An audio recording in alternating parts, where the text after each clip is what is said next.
பிரார்த்தனைப்படி பூவை போட்டு திரும்பவும் ஒரு சுட்டி விளக்கிலே கற்பூரம் ஒன்றை ஏற்றி தீபாராதனை காட்டி பெருமாளையும் சிவனையும் நினைத்து வணங்கிக் கொள்ளும். அணிகலங்கள், மாலைகள், பதக்கங்கள், உத்துராட்சங்கள்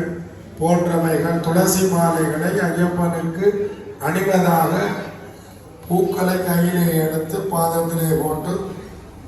ஆபரணம் சமர்ப்பயாமி பொன்னா